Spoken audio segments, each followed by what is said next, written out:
കർത്താവിൽ ഏറ്റവും പ്രിയപ്പെട്ട സഹോദരങ്ങളെ, ദൈവത്തിന് നമുക്ക് നന്ദി പറയാം. വലിയ കൃപകൾ, വലിയ അനുഗ്രഹങ്ങൾ, വിടുതൽ ദൈവം നമുക്ക് തന്നുകൊണ്ടിരിക്കുന്നു. ഓരോ ദിനത്തിലും നമ്മുടെ ദൈവം നമ്മെ പരിപാലിക്കുന്നതിന് നമുക്ക് നന്ദി പറയാം. അവിടുത്തെ വലിയ സ്നേഹം, അവിടുത്തെ വലിയ സാന്നിധ്യം നമ്മുടെ കൂടെ ഉള്ളതിനെ ഓർത്ത് നമുക്കൊരുപാട് നന്ദി പറയാം. ഈശോയെ, ഞങ്ങളെ അനുഗ്രഹിക്കണമേ, ഞങ്ങളുടെ ജീവിതങ്ങളിലെ എല്ലാ വേദനകളിൽ നീ ഇടപെടണമേ. നമുക്ക് പ്രാർത്ഥിക്കാം. ഇന്ന ദിവസം കർത്താവിൻ്റെ വലിയൊരു അനുഗ്രഹം നമുക്ക് നമ്മുടെ കുടുംബങ്ങൾക്കും ധാരാളമായിട്ട് ലഭിക്കാൻ ആഗ്രഹിച്ച് പ്രാർത്ഥിച്ചുകൊണ്ട് നമുക്ക് വചനത്തിലേക്ക് വരാം. പ്രാർത്ഥിക്കാം. നമുക്ക് ഒരുമിച്ച്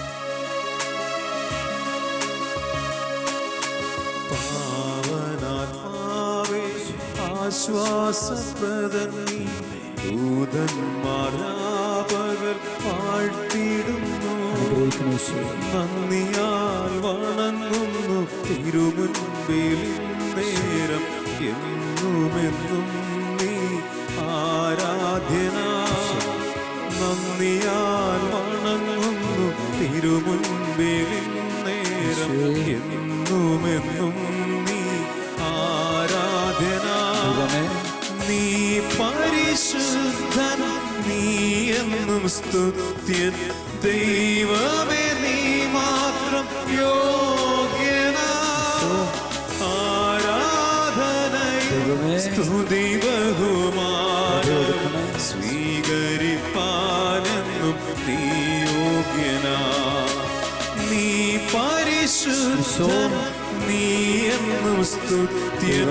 ദൈവമേ, നീ മാത്രം യോഗ്യനാ.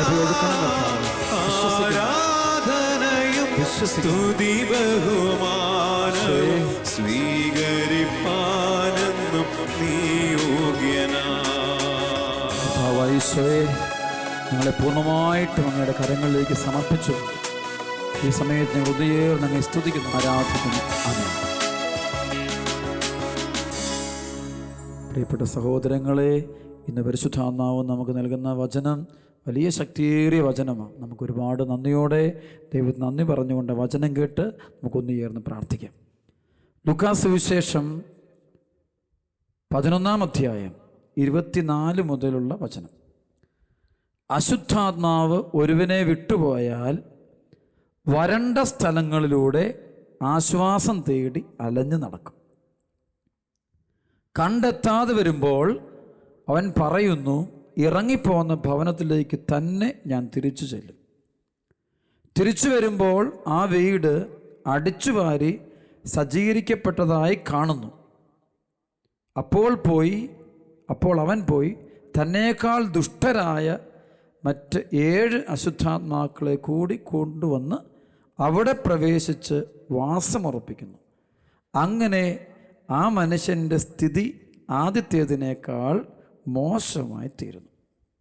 പ്രിയപ്പെട്ട സഹോദരങ്ങളെ, ബൈബിളിലെ ഒരു വലിയൊരു വചനമാണിത്. ഈശോ ഈ വചനം പറയുന്നതിന് തൊട്ടു മുമ്പ് ഈശോ പഠിപ്പിക്കുന്നത് ഈ തിന്മയുടെ ശക്തികളെ ബഹിഷ്കരിക്കുന്നതിനെക്കുറിച്ച്. ഈശോ പറയുന്നുണ്ട്, ദൈവകരം കൊണ്ടാണ് ഞാൻ പിശാചുക്കളെ ബഹിഷ്കരിക്കുന്നത് എങ്കിൽ ദൈവരാജ്യം നിങ്ങളുടെ ഇടയിൽ വന്നു കഴിഞ്ഞിരിക്കുന്നു.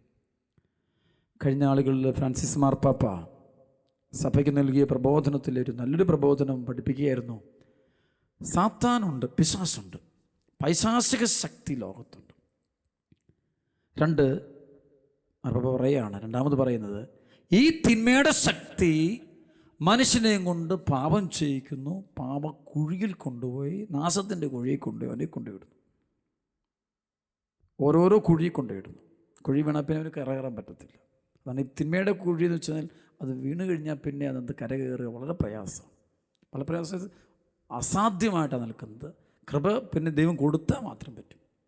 കൃപ കിട്ടണമെങ്കിൽ അവൻ കൃപയ്ക്ക് വേണ്ടി പ്രാർത്ഥിക്കണം. മൂന്നാമതായിട്ട് പറയുന്നത്, ഈ സാത്താൻ എന്ത് ചെയ്യും? എല്ലാത്തിനെയും ന്യായീകരിപ്പിക്കുന്നു, ജസ്റ്റിഫൈ ചെയ്യുന്നു. നീ മനുഷ്യനല്ലേ, നീ ബലഹീനനല്ലേ, നീ ഇന്നതല്ലേ, അങ്ങനെയല്ലേ, ഇങ്ങനെയല്ലേ ഒക്കെ പറഞ്ഞ് ഇവനെ അത് ന്യായീകരിപ്പിക്കുന്നത് കാണാൻ പറ്റും. അപ്പോൾ സാത്താൻ ലോകത്തുണ്ട്, അവൻ പ്രവർത്തിക്കുന്നുണ്ട്. അവൻ്റെ പ്രവർത്തനത്തിൻ്റെ ലക്ഷ്യം ഒറ്റ ലക്ഷ്യമേ, മനുഷ്യൻ ദൈവത്തോട് അടുത്ത് നിൽക്കരുത്. മനുഷ്യനെ അവനാഗ്രഹം മനുഷ്യനെ അവൻ്റെ സ്ഥലത്തേക്ക്, നരകത്തിലേക്ക് കൊണ്ടുപോകുക എന്നുള്ളതാണ്. നരകമാണ് അവൻ്റെ സ്ഥലം. ദൈവബന്ധം വിച്ഛേദിച്ചുള്ള ഒരു മനുഷ്യൻ, ഒരു വ്യക്തി എന്നേക്കുമായിട്ട് ജീവിക്കുന്ന അവസ്ഥയ്ക്കാണ് പറയുന്നത് നരകം. കാരണം മനുഷ്യന് കാറ്റഗീസ് ഓഫ് ദി കാത്തലിക് ചർച്ച് പഠിപ്പിക്കുന്ന പോലെ ദൈവത്തിൽ മാത്രമാണ് അവൻ സമാധാനം, ആനന്ദം. അപ്പം ആ ദൈവബന്ധം വിച്ഛേദിച്ച് എന്നേക്കുമായിട്ട് ഒരുവൻ ജീവിക്കുക, അതാണ് നരകം. അവിടെയാണ് സാത്താൻ, പൈശാസുക്കൾ എന്ന് പറഞ്ഞ സംഭവങ്ങൾ, ആത്മാക്കൾ, ദുഷ്ടാരൂപികൾ കഴിയുന്ന സ്ഥലം. അപ്പോൾ ഇത് ഈ ലോകത്ത് പ്രവർത്തിക്കുന്നുണ്ട്. വചനം പഠിപ്പിക്കുന്നതിന് ഈ ലോകത്ത് ഇത് പ്രവർത്തിക്കുന്നുണ്ട്. അത് ഓരോ വ്യക്തിയെയും അവൻ്റെ ഭവനത്തിലേക്ക് കൂട്ടിക്കൊണ്ടുപോകാൻ അവൻ ഈ ലോകത്ത് പ്രവർത്തിക്കുന്നുണ്ട്. വ്യക്തികളിലൂടെ പ്രവർത്തിക്കാം, വസ്തുക്കളിലൂടെ പ്രവർത്തിക്കാം, സാഹചര്യങ്ങളിലൂടെ പ്രവർത്തിക്കാം. ഓരോ മേഖലയിലൂടെ അത് ആർക്കെതിരെന്നോ, വിശുദ്ധനെന്നോ അശുദ്ധനെന്നോ പാപിയെന്നോ പാപം ചെയ്യാത്തവനൊന്നു പോലും വ്യത്യാസമില്ലാതെ ഇറ്റ് ക്യാൻ അറ്റാക്ക് ചെയ്യാൻ പറ്റും. അതിൻ്റെ പരിണിത ഫലമായിട്ട് പലതും മനുഷ്യ ജീവിതത്തിൽ സംഭവിച്ചെന്നും വരും. അപ്പോൾ ഈ തിന്മയുടെ ശക്തിയെ അപ്പോൾ ഒരാൾ നമ്മൾ ബഹിഷ്കരിക്കുമ്പോൾ, അതായത് ഒരു വ്യക്തി വന്നിട്ട് ഇതിൽ നിന്ന് വിടുതൽ കിട്ടാൻ വേണ്ടി പ്രാർത്ഥിച്ചു കഴിയുമ്പോൾ ഈ വ്യക്തിയിൽ നിന്ന് ഈ തിന്മയുടെ ശക്തി വിട്ടുപോകും. Praise the Lord. വിട്ടുപോയി കഴിഞ്ഞാൽ, ഈ തിന്മയുടെ ശക്തി വിട്ടുപോയി കഴിയുമ്പോൾ അത് പിന്നെ വീണ്ടും ആഗ്രഹിക്കുന്നത്, ഈ തിന്മയുടെ ശക്തി തിരിച്ച് അതേ ഭവനത്തിലേക്ക്, അതേ സ്ഥലത്ത്. ഒരു ഈച്ച നമ്മൾ ഭക്ഷണത്തിന്മേലിരിക്കുമ്പോൾ അത് നമ്മൾ ഓടിക്കുമ്പോൾ അത് പറന്നിട്ട് വീണ്ടും അത് ആഗ്രഹിക്കുന്ന തിരിച്ച് അതേ സ്ഥലത്തേക്ക്. നമ്മുടെ ദേഹത്തൊരു കൊതുക് വന്നിരിക്കുമ്പോൾ നമ്മളതിനെ ആട്ടി ഓടിക്കുമ്പോൾ അത് ഓടിയിട്ട് കറങ്ങിയിട്ട് അത് ഒരു സാഹചര്യം നോക്കിയിരിക്കുകയാണ് അത് തിരിച്ചു വരാൻ. എപ്പോഴാണ് ഈ കൊതുക് തിരിച്ചു വരുന്നത് നമുക്കറിയാം. നമ്മൾ ഉറങ്ങുമ്പോൾ, നമ്മൾ ശാന്തമാകുമ്പോൾ, നമ്മൾ അശ്രദ്ധമായിട്ടിരിക്കും, വീണ്ടും ഇത് വരിക. നേരം നമ്മൾ അലേർട്ടാണെങ്കിൽ ഇത് ഒരിക്കലും വരത്തില്ല. അതായത് ഇവിടെ ഇത് തന്നെയാണ് പഠിപ്പിക്കുന്നത്. വചനം അതുപോലെ തന്നെയാണ്. സാത്താൻ്റെ ശക്തി ഒരാൾ ഇറങ്ങിപ്പോഴിക്കുമ്പോൾ തിരിച്ച് വീണ്ടും വരാനുള്ളൊരു പ്രവണത. ചിലപ്പോൾ മദ്യത്തിൽ നിന്ന് രക്ഷപ്പെടുമ്പോൾ ധ്യാനം കൂടി ചിലർക്ക് മദ്യപാനത്തിന് മോചനം കിട്ടി, വീണ്ടും കാണാൻ 8-ാം പൊക്കം വീണ്ടും ചിലർ മദ്യപാനത്തിലേക്ക് തിരിച്ചു വരെ കാണാൻ പറ്റും. ചില പഴയ ബന്ധങ്ങളിലേക്ക് പോകുന്നത് കാണാൻ പറ്റും. കാരണം വെച്ചാൽ അവനെ കൊണ്ടുപോകാൻ സാധന സ്ഥിതി വീണ്ടും കൊടുക്കണം. അവന് ഏറ്റവും ഇഷ്ടപ്പെട്ട മണ്ണ് ഇത് തന്നെയാണ്. അവൻ അവിടെ തന്നെ ഇരിക്കാനാണ് ഇഷ്ടം. അതുകൊണ്ട് ഇതിന്മേൽ സ്ഥിതി കൊണ്ട് പോകാനേ അവന് താല്പര്യമില്ല. അപ്പോൾ നമ്മളവനെ ബഹിഷ്കരിക്കുമ്പോൾ പോകുന്നു. പക്ഷേ അവൻ വീണ്ടും വരാൻ അവന് ഭയങ്കര ഇഷ്ടമാണ്. പക്ഷെ വരാതിരിക്കണമെങ്കിൽ നമ്മൾ എന്ത് ചെയ്യണം? നമ്മൾ എപ്പോഴും ജീവനുള്ളവരായിരിക്കണം, ശക്തിയുള്ളവരായിരിക്കണം, നമ്മൾ അലേർട്ടായിരിക്കണം. നമ്മൾ അതിനെതിരെ നമ്മൾ പ്രവർത്തിച്ചാൽ മാത്രമേ അത് വരാതിരിക്കുള്ളൂ. അശുദ്ധിക്കെതിരെ എങ്ങനെ പ്രവർത്തിക്കുന്നത്? വിശുദ്ധി കൊണ്ടാണ്, പ്രാർത്ഥന കൊണ്ടാണ്, നന്മ പ്രവർത്തികൾ കൊണ്ട്. മറ്റുള്ളവർക്ക് മറ്റുള്ള വേദനയിൽ പങ്കെടുക്കുമ്പോൾ, രോഗികളെ ശുശ്രൂഷിക്കുമ്പോൾ, വീട്ടിലുള്ള പ്രിയപ്പെട്ടവരുടെ വേദനയിലൊക്കെ പങ്കെടുക്കുമ്പോൾ, അങ്ങനെയാണ് നമ്മൾ പുണ്യം ചെയ്യണം. ഒരുപാട് പുണ്യപ്രവർത്തികൾ ചെയ്യണം. പുണ്യപ്രവർത്തികൾ ചെയ്തുകൊണ്ടിരിക്കുമ്പോൾ ഇതിൻ്റെ ശക്തിക്ക് പ്രവർത്തിക്കാൻ പറ്റില്ല. അല്ലെങ്കിൽ ഇത് വീണ്ടും വന്ന് കയറിയിരിക്കും. അതാണ് ബൈബിൾ പഠിപ്പിക്കുന്നത്. ഇറങ്ങിപ്പോകുന്ന ഭവനത്തിലേക്ക് തന്നെ ഞാൻ തിരിച്ചില്ലെന്ന് സാത്താൻ പറയുന്നു. തിരിച്ചു വരുമ്പോൾ ആ വീട് അടിച്ചു വാരി സജ്ജീകരിക്കപ്പെട്ടതായി കാണുന്നു. ആ വീട് നല്ല അടിച്ചൊരു വൃത്തിയായിട്ട് ഇട്ടിട്ടുണ്ട്, പക്ഷേ അതിനകത്തൊന്നുമില്ല, എല്ലാം വൃത്തിയായി. ധ്യാനം കൂടി ഇപ്പോൾ നല്ല ക്ലീനാണ്. പക്ഷേ അത് കഴിഞ്ഞ് അതേപടി ശേഷം ചെയ്യേണ്ട കുറേ കാര്യങ്ങളുണ്ട്. ആ വീടിനകത്ത് നിറയ്ക്കേണ്ടവർ നിറച്ചിട്ട് അവൻ്റെ ആളില്ല, എല്ലാം ക്ലീനാണ്, പക്ഷെ ആളില്ല, ആരുമില്ല, പക്ഷെ എല്ലാം വൃത്തിയാക്കിയിട്ടുണ്ട്, ഒരുക്കപ്പെട്ട് നല്ല ക്ലീൻ, പക്ഷേ അതിനകത്ത് ആളില്ല. അതുകൊണ്ടാണ് ഇത് പോയിട്ട് 7 പേരെയും കൂടെ കൊണ്ടുവന്നിട്ട് ഒരുമിച്ച് കയറി അതിനകത്ത് കയറി ഇരിക്കുക. എന്നിട്ട് പിന്നെ വീണ്ടും പഴയ കൂടാണ്. ചില ആളുകൾ ഭയങ്കര മദ്യപാനികൾ എത്തിയെന്ന് കാണാൻ പറ്റും, ഭയങ്കര ബന്ധനത്തിലേക്ക് പോകുന്ന കാണിച്ചാൽ ശരിക്കും പറഞ്ഞ പ്രശ്നം ആ വ്യക്തി പുണ്യപ്രവർത്തികൾ ചെയ്യുന്നില്ല. ധ്യാനം കൂടി ഞാൻ രക്ഷപ്പെട്ടു എന്ന് പറഞ്ഞു പോയിട്ട് കാര്യമൊന്നുമില്ല. ധ്യാനം കൂടിയിട്ട് ചെയ്തേണ്ടത് എല്ലാവരും സ്നേഹിക്കാൻ, ക്ഷമിക്കാൻ, പ്രാർത്ഥിക്കാൻ, സഹിക്കാൻ, ആത്മീയ ശുശ്രൂഷകൾ ചെയ്യാൻ, സഭയുടെ ശുശ്രൂഷകൾ ചെയ്യാൻ, പുണ്യപ്രവർത്തികൾ ചെയ്യാൻ ആ വ്യക്തി ഇറങ്ങണം. അലസൻ്റെ ഹൃദയം പിശാചിൻ്റെ പണിപ്പുരയാണ് നമ്മൾ കേട്ടിട്ടുണ്ട്. അത് തന്നെ ഇവിടെ സംഭവിക്കുന്നത്. അലസമായിട്ടിരിക്കുന്ന മനസ്സ് പക്ഷെ ക്ലീനായിരിക്കും, പക്ഷേ അലസമായിട്ടിരിക്കുന്ന മനസ്സ്, പ്രവൃത്തിയില്ലാത്ത ഹൃദയം, പ്രവൃത്തിയില്ലാത്ത മനസ്സ്, അങ്ങനെ ഇരിക്കുന്ന മനസ്സുകളിൽ സാത്താൻ വീണ്ടും കയറിയിരുന്നിട്ട് വീണ്ടും ആ പഴയ ബന്ധങ്ങൾ കൂടുതൽ ശക്തിപ്പെടുത്തിയിട്ട് അവനെ വലിയ കുഴിയിലോട്ട് അവനെ കൊണ്ട് തള്ളിയിടുന്നത് കാണാൻ പറ്റും. അവിടെ പ്രിയപ്പെട്ട ദൈവമക്കളെ, ഈ തിന്മയുടെ ശക്തികൾ ലോകത്തുണ്ട്. ഇത് വിട്ടുപോകണം. വസ്തുക്കളെ ബാധിക്കാം, അത് ചിലപ്പോൾ വീടുകളെ ബാധിക്കാം. കണ്ടിട്ടുണ്ട് ഇഷ്ടംപോലെ സംഭവങ്ങൾ. നല്ല യുവാക്കൾ, യുവതികളുടെ ഭാവിയെ ബാധിക്കാം, പ്രാർത്ഥനാ ജീവിതത്തെ ബാധിക്കാം, സമ്പത്തിനെ ബാധിക്കാം, ജോലിയെ ബാധിക്കാം, കൃഷിയിടങ്ങളെ ബാധിക്കാം, വാഹനങ്ങളെ ബാധിക്കാം, ഉയർച്ചയെ ബാധിക്കാം. എല്ലാത്തിനും ഇത് ബാധിക്കാൻ പറ്റും. അത് ബാധിക്കുന്നതിൻ്റെ കാരണം തന്നെ ഈ തിന്മയുടെ ശക്തികളുണ്ട്. ശേഷം ധ്യാനം കഴിയുമ്പോൾ എത്രയോ അത്ഭുതങ്ങൾ ആളുകൾ പറയുന്നത്. അച്ഛാ ഇത് സംഭവിച്ചു, ഇങ്ങനെ സംഭവിച്ചു. നമ്മളൊന്നും ചെയ്തതില്ല, നമുക്കൊന്നും അറിയത്തുമില്ല. നമ്മൾ ബിഗ് സീറോയാ. സംഭവിക്കുന്നത് ദൈവം പ്രവർത്തിക്കുന്നത്. കാരണം ഈശോയ്ക്ക് ഇവിടെ പറയുന്നുണ്ട് ദൈവകരം കൊണ്ടാണ്. അതുകൊണ്ട് ദൈവകരം കൊണ്ടാണ് പിശാചുക്കളെ ബഹിഷ്കരിക്കുന്നത്. ദൈവരാജ്യം നിങ്ങളുടെ ഇടയിൽ വന്നു. ദൈവകരം, ദൈവത്തിൻ്റെ കരം കൊണ്ട് തന്നെ മാറ്റുക.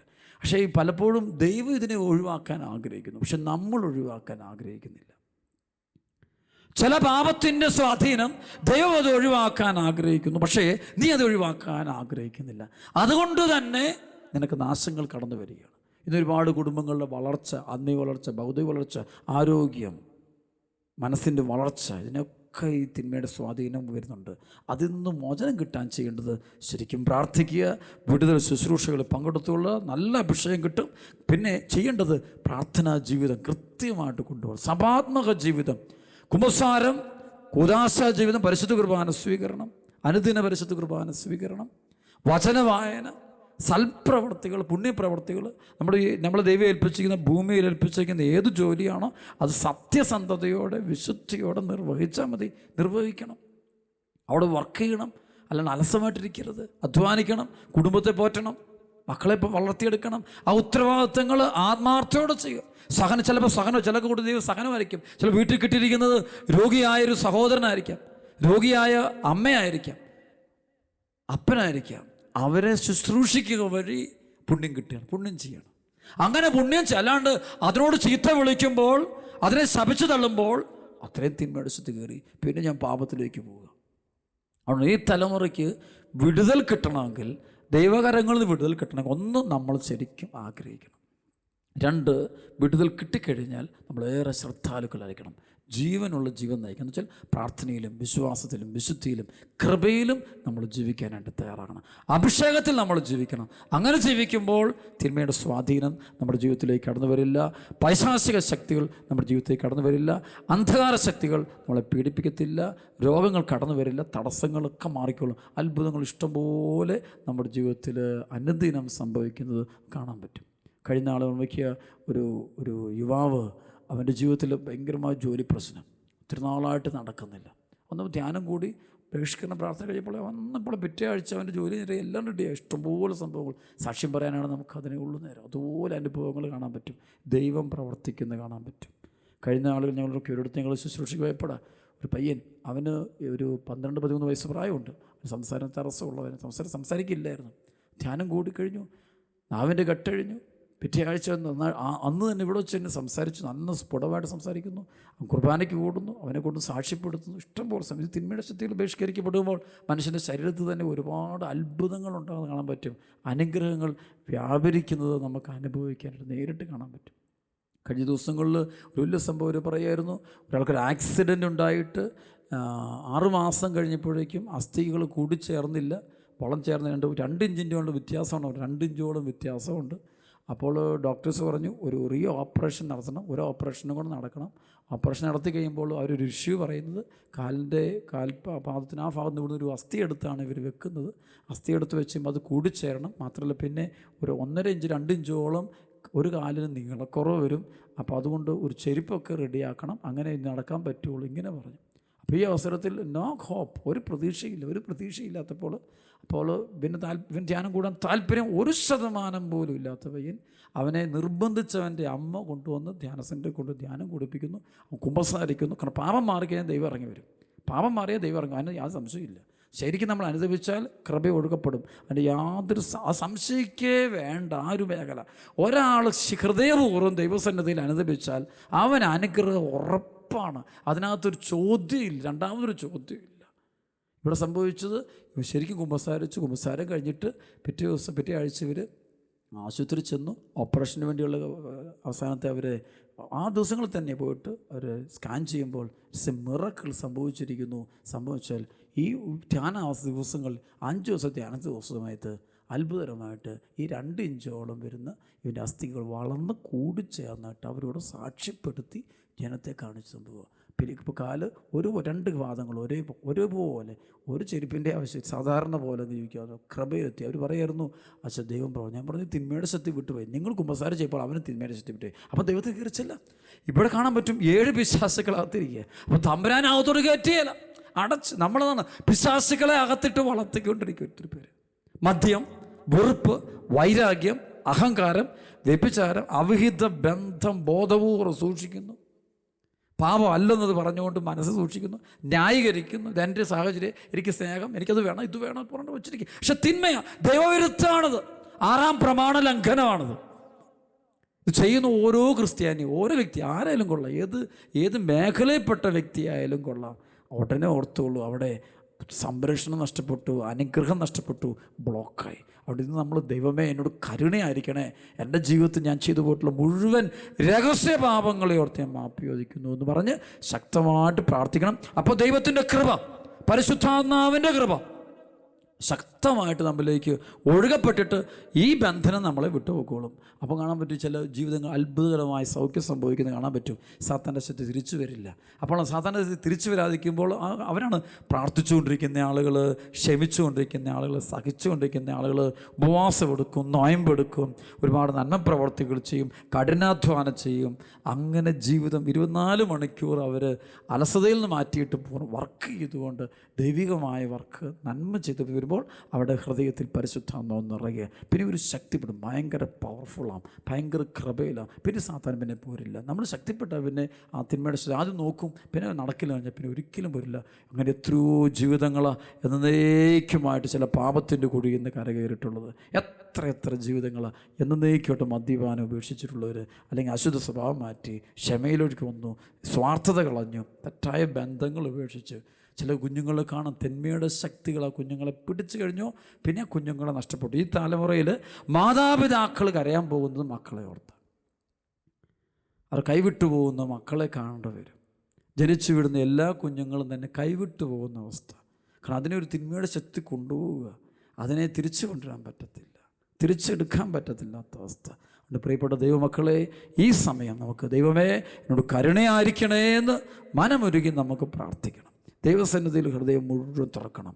സാത്താൻ്റെ ശക്തികൾ നമ്മളെ ഭരിക്കാതിരിക്കാൻ നമ്മുടെ ജീവിതങ്ങളെ സമ്പൂർണ്ണമായിട്ടും ഈശോയുടെ പൊൻകരങ്ങളിൽ നമ്മൾ വിട്ടുകൊടുക്കണം. ദൈവമേ എന്നെ അനുഗ്രഹിക്കണമേ, എന്നെ ശക്തിപ്പെടുത്തണമേ, എന്നെ സുഖപ്പെടുത്തണമേ, എന്നെ അനുഗ്രഹിക്കണം പ്രാർത്ഥിക്കണം. സാത്താൻ്റെ ശക്തിയെ ബഹിഷ്കരിക്കാൻ വേണ്ടി നമ്മൾ പുണ്യപ്രവർത്തിയിലേക്ക് ക്ഷമിച്ചോണം, സ്നേഹിച്ചോണം, പ്രാർത്ഥനയായിരിക്കണം, എളിമപ്പെടണം. എന്തുകൊണ്ടാണ് മനുഷ്യനെ പുണ്യപ്രവർത്തി ചെയ്യാൻ പറ്റാത്തത്? അഹങ്കാരമാണ് ലൂസിഫർ. ദ സ്പിരിറ്റ് ഓഫ് ലൂസിഫറിൻ്റെ basic nature is a pride. That's pride. അപ്പം എൻ്റെ മനസ്സിൽ അഹങ്കാരം, ഞാനെന്ന ഭാവം, ആര് പറഞ്ഞാലും കേൾക്കില്ല. ആ മനോഭാവം തന്നെ സൈറ്റാനിക് പവറാണ്. ആ പവർ ഇരിക്കുന്ന ഒരു വ്യക്തിക്ക് ആ വ്യക്തി ഒരു പ്രശ്നമാണ്. ആ വ്യക്തി കുടുംബത്തിൽ പ്രശ്നമാണ്, ജോലിസ്ഥലത്തെ പ്രശ്നമാണ്, വീട്ടിൽ പ്രശ്നമാണ്, നാട്ടിൽ പ്രശ്നമാണ്, കുടുംബജീവിതത്തിൽ പ്രശ്നമാണ്, മക്കളിൽ പ്രശ്നമാണ്, എല്ലായിടത്തും പ്രശ്നമാണ്. ഇത് കൊച്ചു കുഞ്ഞുങ്ങളിൽ പോലും കയറാം. ഈ സ്പിരിറ്റ് ഓഫ് പ്രൈഡ് കയറിക്കഴിഞ്ഞാൽ പിന്നെ ആരും അംഗീകരിക്കത്തില്ല. ഐ എം സംതിങ്, ഞാൻ എന്തോ ആണെന്നുള്ള ഭാവം. അതോടെ സാത്താൻ ആ വ്യക്തിയെ ജീവിതം കൊണ്ടുപോകും, നശിപ്പിച്ച് കളന്ന് കാണാൻ പറ്റും. അതുകൊണ്ട് ദൈവമക്കളെ നമുക്ക് അനുദപിക്കാം. കർത്താവേ എന്നോട് കരുണയായിരിക്കണേ നമുക്ക് മുട്ടിപ്പാട്ട് പ്രാർത്ഥിക്കാം. ഇന്നത്തെ വചനം കേട്ടുകൊണ്ടിരിക്കുക തന്നെ സാത്താൻ്റെ ശക്തികളെ നമുക്ക് നീങ്ങാനായിട്ട് നമുക്ക് തീവ്രമായിട്ട് ആഗ്രഹിച്ച് പ്രാർത്ഥിക്കാം. തിന്മയുടെ ശക്തി കുടുംബങ്ങളെ വേട്ടയാടുന്നുണ്ട്, വിവാഹ ബന്ധങ്ങളെ തകർക്കുന്ന കാണാൻ പറ്റും. അവിടെയൊക്കെ ദൈവമേ പ്രവർത്തിക്കണമെന്ന് പ്രാർത്ഥിക്കാം. പരിശുദ്ധാത്മാവിൻ്റെ വലിയ ശക്തമായ പ്രവർത്തനം സംഭവിക്കട്ടെ. ഇന്നത്തെ വിടുതലിൻ്റെ ഈ ആരാധനയുടെ സമയത്ത് നിങ്ങളുടെ ഓരോരുത്തരുടെയും കുടുംബത്തിൽ, ജീവിതത്തിൽ പരിശുദ്ധാത്മാവിൻ്റെ വലിയ പ്രവർത്തനം ഉണ്ടാകട്ടെ. ആമേൻ.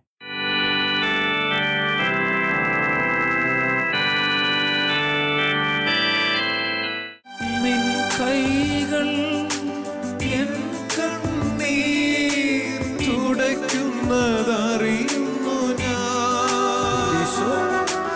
നിൻ കൈകൾ എൻ കണ്ണീർ തുടയ്ക്കുന്നതറിയുന്നു ഞാൻ.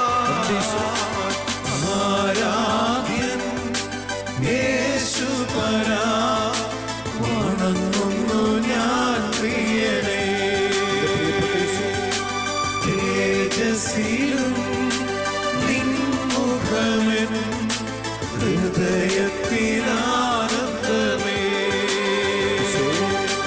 ആരാധ്യൻ യേശുപരാ വണങ്ങുന്നു ഞാൻ പ്രിയനേ.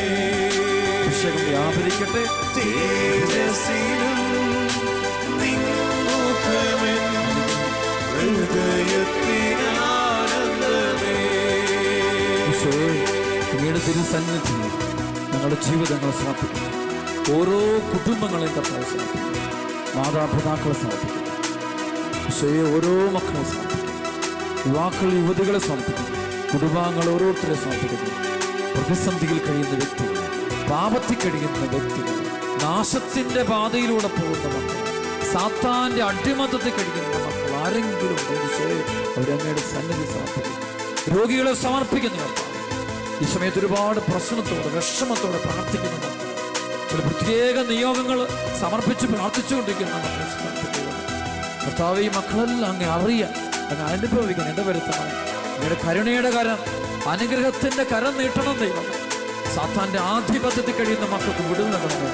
ജീവിക്കുന്ന ദൈവത്തിൻ്റെ പുത്രനായ ഈശോമിശിഹായുടെ നാമത്തിൽ ആജ്ഞാപിക്കുന്നു.